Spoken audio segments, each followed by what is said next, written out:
Welcome to my channel, where there is no mercy or comfort.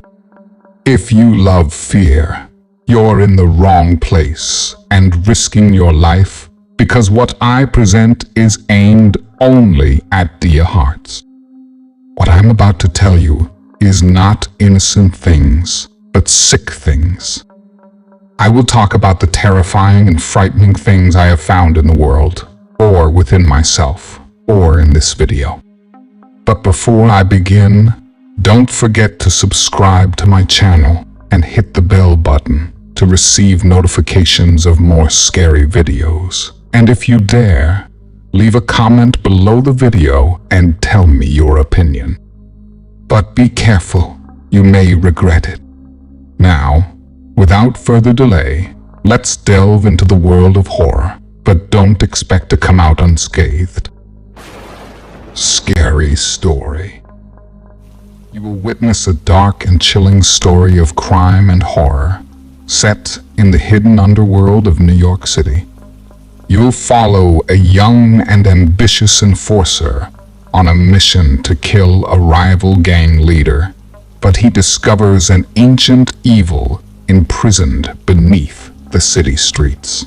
It's a nightmarish journey of survival and betrayal as he faces not only the physical threats of the Mafia, but also the supernatural terror now stalking the city.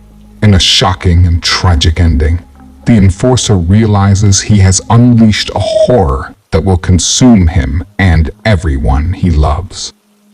Luca checked his gun and adjusted his leather jacket as he stepped out of the black sedan. He looked around the dimly lit street, scanning for any signs of trouble.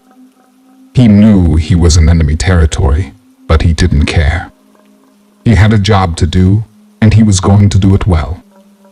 He was an enforcer for the Corleone family, one of the most powerful and feared crime syndicates in New York.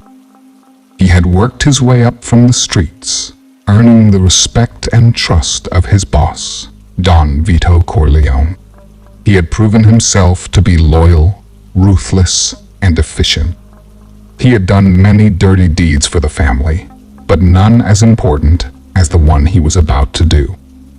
He was going to kill Tony Soprano, the leader of the rival Soprano family. Tony had been a thorn in Don Vito's side for a long time, challenging his authority and territory.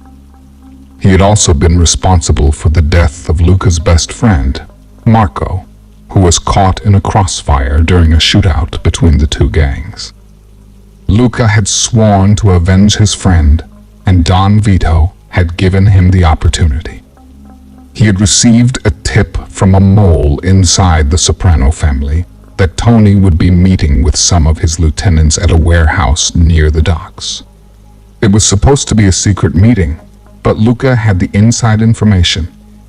He had also gathered a team of 4 other enforcers to accompany him. They were all armed and ready to storm the warehouse and take out Tony and his men. Luca nodded to his team, and they followed him as he walked towards the warehouse. He saw a guard standing outside the metal door, smoking a cigarette. Luca approached him casually, pretending to be lost. "Hey, buddy, can you help me out?" Luca asked, flashing a friendly smile. The guard looked at him suspiciously, but before he could say anything, Luca pulled out his gun and shot him in the head. The guard dropped to the ground, blood spilling from his wound. Luca kicked the door open and entered the warehouse, followed by his team. He heard voices coming from the other end of the large space, where a group of men were sitting around a table. He recognized Tony's voice among them. "All right, listen up, boys. We're gonna make a big move tonight. We're gonna hit the Corleones where it hurts. We're gonna take out their main warehouse, where they keep all their drugs and guns. We're gonna blow it up and send a message to that old bastard Don Vito. He thinks he can mess with us. He thinks he can kill our people. Well, he's got another thing coming. We're gonna show him who's the boss of this city. We're gonna... Tony's speech was cut short by the sound of gunfire. Luca and his team had opened fire on the unsuspecting Sopranos, spraying them with bullets.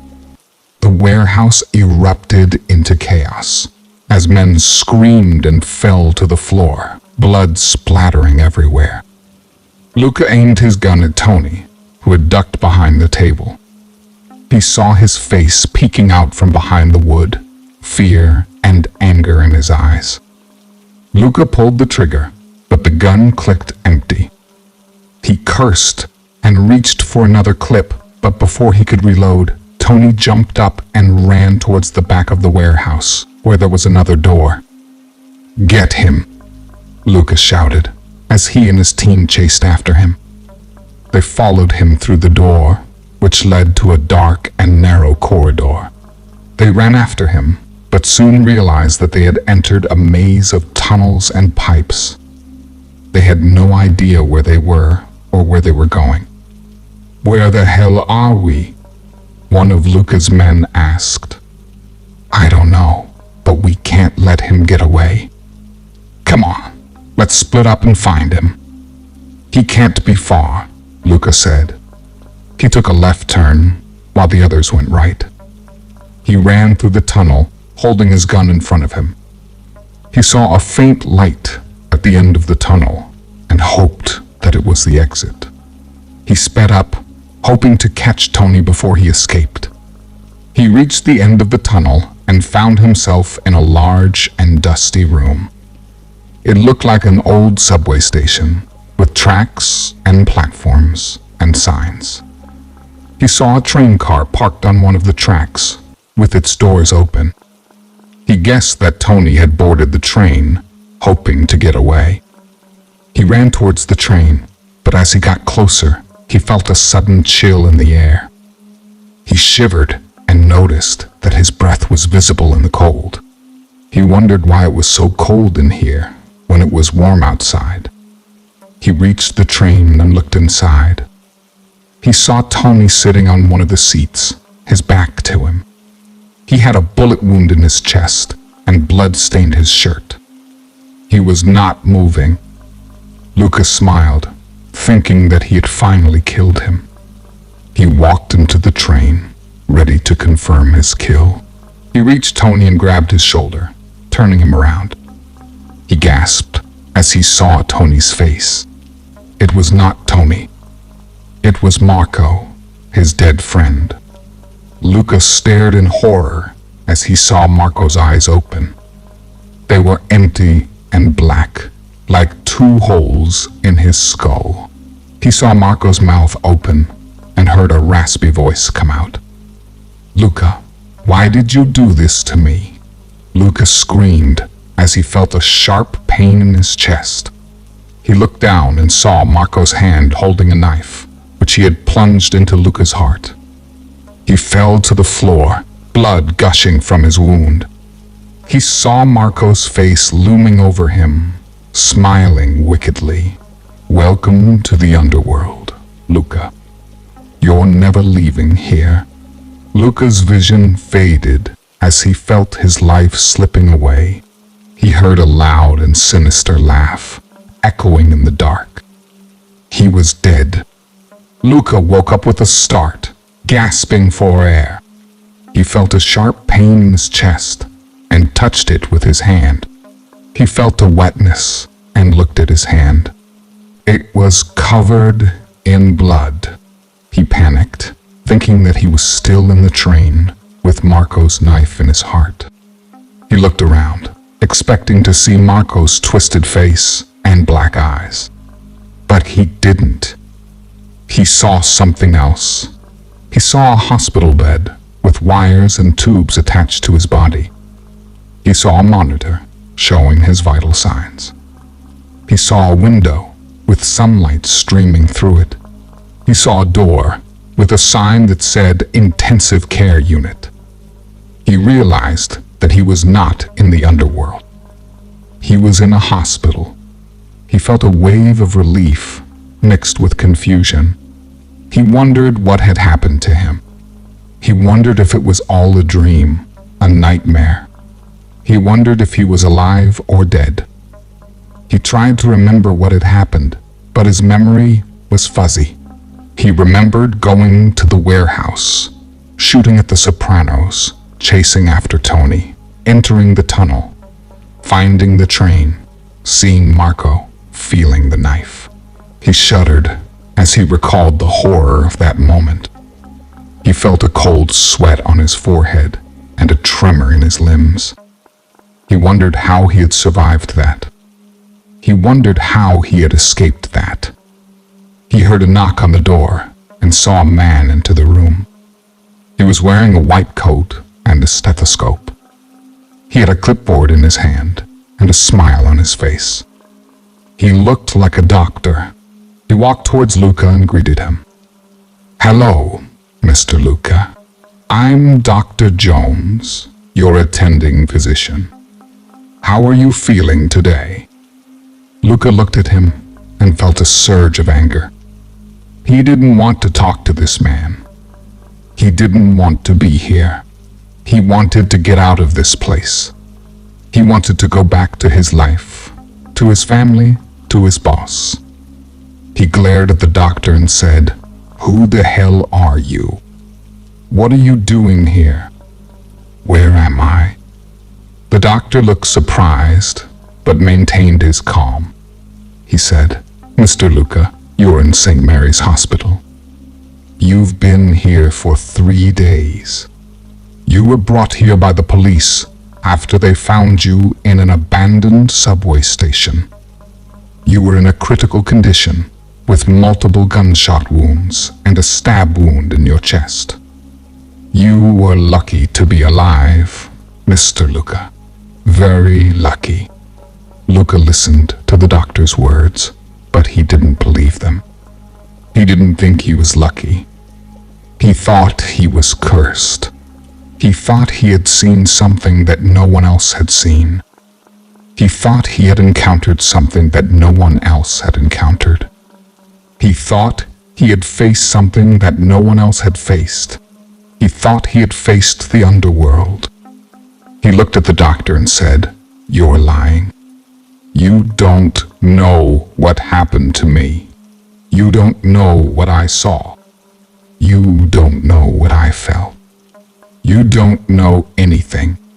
The doctor frowned and said, "Mr. Luca, I understand that you're confused and traumatized by what you've been through. But I assure you, I'm telling you the truth. You were in a shootout with some gangsters, and you were injured. That's all there is to it. There's no need to make up stories or hallucinate things that aren't there. You need to calm down and accept reality, Mr. Luca. It's for your own good." Luca shook his head and said, "No, you're wrong. You're the one who's delusional. You're the one who's blind. You're the one who's ignorant. You don't see what I see. You don't hear what I hear. You don't feel what I feel. You don't know what's out there. You don't know what's down there. You don't know what's coming for us." The doctor sighed and said, "Mr. Luca, I'm afraid you're suffering from a severe case of post-traumatic stress disorder. You're experiencing symptoms such as paranoia, delusions, hallucinations, and dissociation. You need to get some help, Mr. Luca. You need to see a psychiatrist and get some medication. You need to get some therapy and talk about your feelings. You need to heal, Mr. Luca. You need to move on." Luca laughed and said, "Think I'm crazy? You think I need help? You think I need to heal? You think I need to move on? You don't get it, do you? You don't get it at all. There's no healing for me. There's no moving on for me. There's only pain and fear and death for me. There's only the underworld for me. And it's coming for me. It's coming for you. It's coming for everyone. The doctor looked at Luca with pity and concern. He said, "Mr. Luca, please don't say such things. You're scaring yourself, and you're scaring me. There's nothing to be afraid of, Mr. Luca. There's no underworld. There's no ancient evil. There's no horror. There's only the real world, Mr. Luca. And it's not as bad as you think. There's hope, Mr. Luca. There's love. There's life. You just have to open your eyes and see it. You just have to open your heart and feel it. You just have to open your mind and accept it." Luca stopped laughing and looked at the doctor with a cold and hard stare. He said, "You're wasting your time, Doc. You can't help me. You can't save me. You can't change me. You can't stop it. It's too late for me. It's too late for you. It's too late for everyone. The underworld is here, Doc. And it's hungry. And it's angry. And it's coming for us. And it won't stop until it devours us all." The doctor was about to say something, but before he could, he heard a loud and sinister laugh echoing in the room. He turned around and saw a figure standing in the doorway. It was a man, but not a normal man. It was a man with a pale and rotten skin, a man with a twisted and deformed body, a man with a bloody and gaping mouth, a man with a black and empty eyes. It was Marco, Luca's dead friend. The doctor screamed as he saw Marco's face. He recognized him from the photos that the police had shown him. He was the friend that Luca had mentioned, the friend that had died in the shootout, the friend that Luca had sworn to avenge. But he was not a friend anymore. He was a monster. He was a monster that had come from the underworld. He was a monster that had come for Luca. He was a monster that had come for him. He was a monster that had come for everyone. Marco smiled wickedly and said, "Hello, Doc. I'm here to see my friend Luca. I hope you don't mind. We have some unfinished business to attend to. And so do you. And so does everyone. You see, Doc, we're not alone. We have some friends with us. Some friends from the underworld. Some friends that are hungry. Some friends that are angry. Some friends that are coming for you. And they won't stop until they devour you all." The doctor looked behind Marco, saw a horde of creatures emerging from the corridor. They were creatures of all shapes and sizes, creatures of all colors and forms, creatures of all ages and genders. They were creatures that had once been human, but were now corrupted and twisted by the underworld. They were creatures that had been unleashed by the greed and violence of the warring gangs above. They were creatures that had taken on a new form, feeding on the fear and chaos of the city. They were creatures that had come for him. They were creatures that had come for everyone. The doctor felt the cold hand grab his shoulder and turned around. He saw Luca's face, but it was not Luca's face anymore. It was a face that was pale and rotten, a face that was twisted and deformed, a face that was bloody and gaping, a face that was black and empty. It was a face that had been corrupted and twisted by the underworld. It was a face that had come for him. It was a face that had come for everyone. Luca smiled wickedly and said, "Welcome to the underworld, Doc. You're never leaving here." He plunged his knife into the doctor's heart and laughed. He was dead.